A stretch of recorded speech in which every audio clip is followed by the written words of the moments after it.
uppercut, uppercut, sonic boom!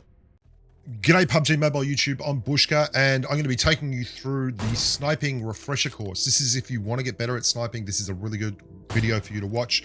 And if you're already someone that can put, you know, the crosshairs over the helmet and unleash Hell Maximus, then why not watch it and see if you can learn something. We're going to start off with some mistakes that I make. This is a great way to do this, actually. I find that you learn a lot more from stuffing up than you do from just getting clean kills on bots and things. The problem there is it took too long. One of the things that you'll notice is whenever I snipe, I tend to go and duck down immediately after I snipe because you want to get back into cover really, really quickly. And I'm going to show you a little secret. This is the second time around when I go back and I hit this guy, and then I'm going to put them side by side. Watch, one, how much faster this is, and did you see what I did? I ducked first. So I lined the crosshair up, ducked, up, go. So watch the left side, the duck, up, bang. And the right side, it was just a really long pause, find the target. So I did all my lining up out of cover, popped up, unleashed, and went.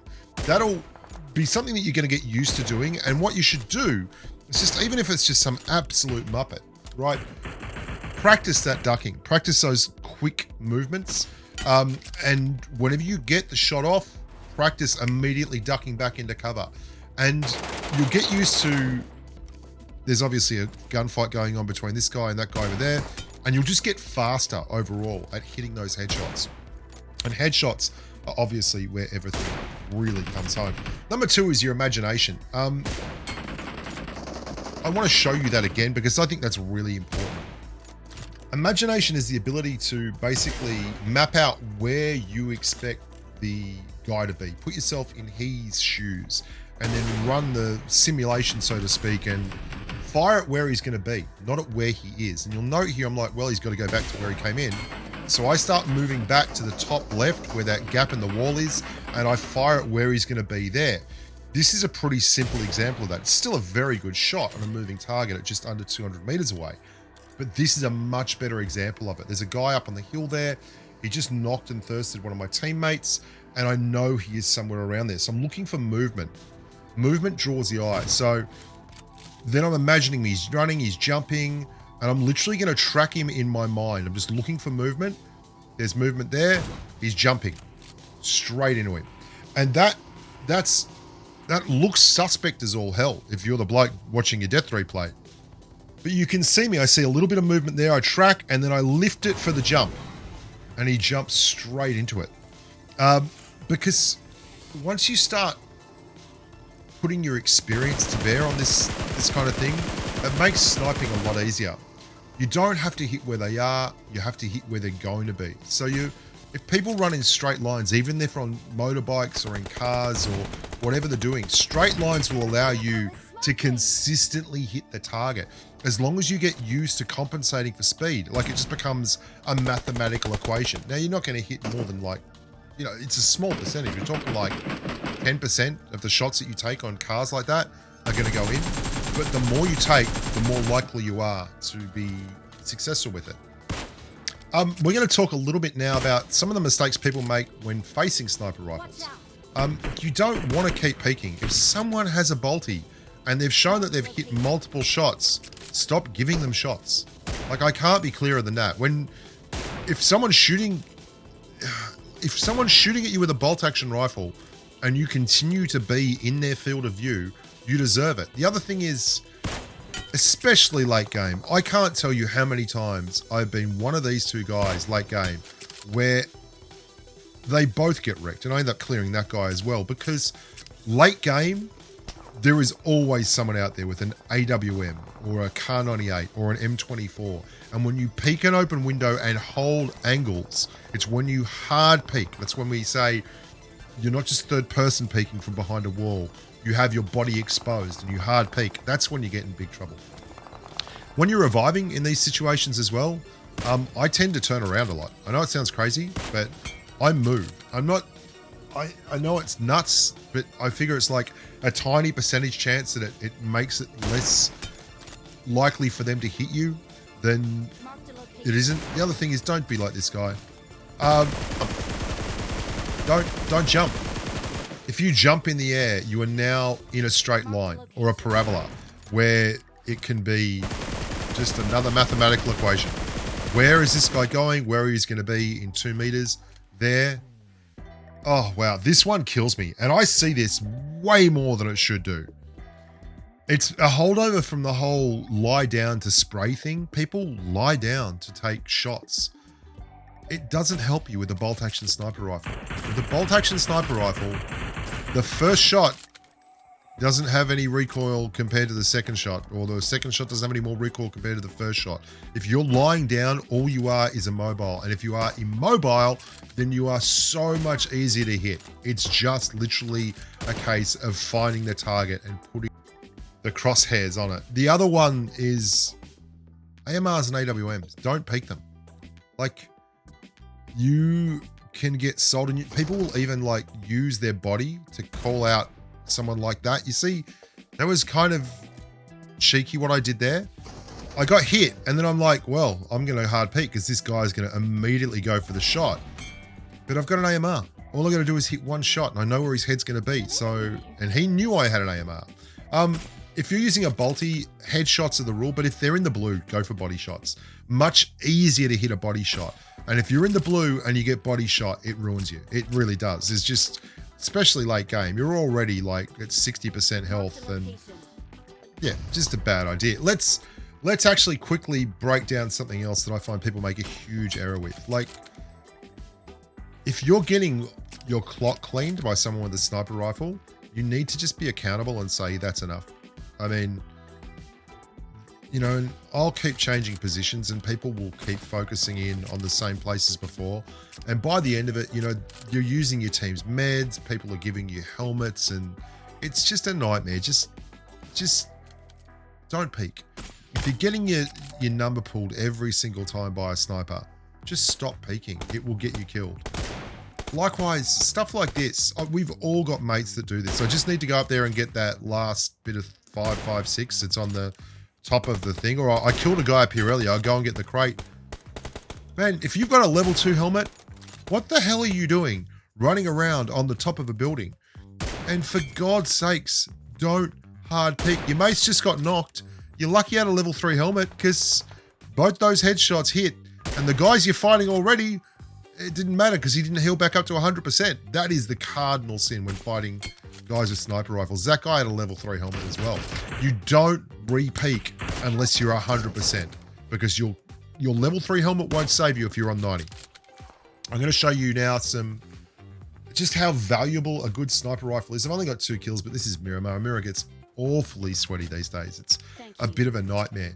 And what you've got to learn to do is actually aim, because we get this hill glitch, this render range distance issue. You've got to aim a little bit outside the target, a little bit further outside the target than you actually think. And a good way of thinking about this is you want to be aiming at the top of the helmet. When you're doing normal sniper rifle fights and there's no render range issues, you're basically aiming middle helmet. What you want to be doing when you're fighting someone that's peeking the edges of rocks and such is aiming on the absolute top of the helmet. Another thing you'll note there is I gave hardly any leeway for bullet drop on that, despite him being miles away. That was because I was above the target. When you're above the target, there's a lot less bullet drop on the Kar 98K and such. And they're all over 800 meters a second now anyway. So the bullet drop is very, very minimal. You get more bullet drop on a Kar 9 than you do on, say, an M24 and co. Something you should be doing is always two-shotting the wheels on these cars. Just keep sniping those wheels out. It makes for crazy bad rotations. It makes it so that, you know, a squad suddenly has to roll in with 2 people in a car instead of 4 people in a car. Let's have a little talk about being consistent. If you want to be good at sniping, you have to output consistent damage. You can't be getting pushed by a squad at range and being unable to really do anything with them. Getting a shot every 10 or 15 shots is not really what you want to be doing with your sniper rifle, especially not when it gets to late game situations. A lot of people won't run a sniper because they don't like it late game. And I think it's very dependent on both the player, the skill level, and the map that you're running. On Miramar, late game situations, you still have plenty of chicken on the bone to actually get through. And we're going to go back to the guy that I knocked over here on the left and start looking at putting some consistent damage into the squad as they try and rotate in. Now, this is where you really aren't looking for headshots. You're just looking for body shots. And you want to be able to hit shots consistently. So that's 3 body shots in a row for 2 knocks. That's pretty bloody consistent. And then you'll spray the smoke, or you'll just hold that angle, and you know that they've got to do something here. I think there's an Aussie bloke down there. Memory serves. Yeah, there he is. And that's consistent damage. That's what we're talking about. You've got to be consistently output shots. Even if you're not doing headshots, if you're hitting body shots on these guys, then you're taking so much out of them that other people in your squad, particularly with the amount of people running Mini 14s, they can really put the hurt on. Yeah, I don't know why this clip's here.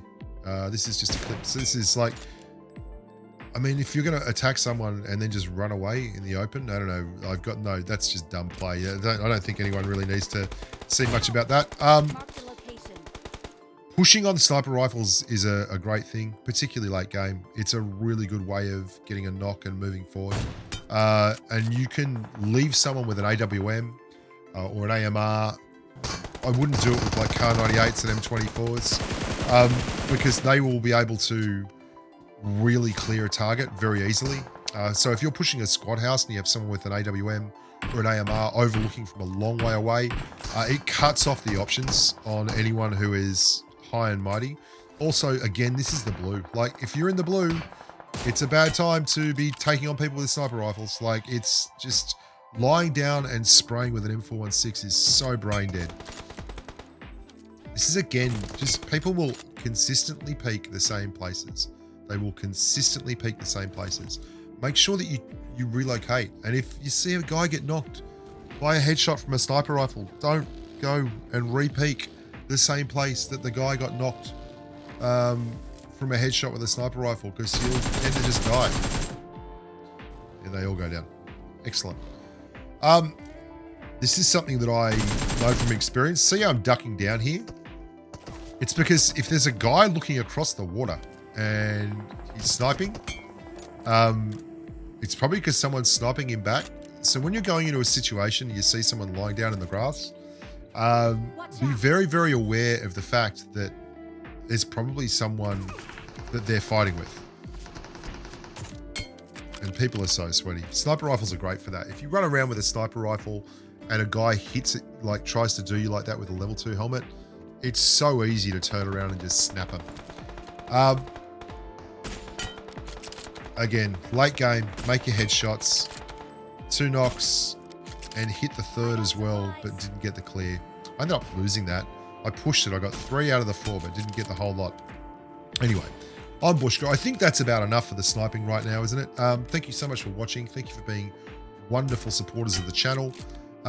It's really lovely to have the channel ticking along so nicely. We're doing the daily content, doing the regular numbers, and everything's looking tickety-boo. Everything's looking much better. If you want to leave a like and a comment about the kind of content you'd like to see next, please do. And why not share the videos if you like them with your friends, with your mates, with your buddies, with your pals. And yeah, I'll see you back here real soon. Look after yourselves, stay safe in the battlefield, and until next time, bye.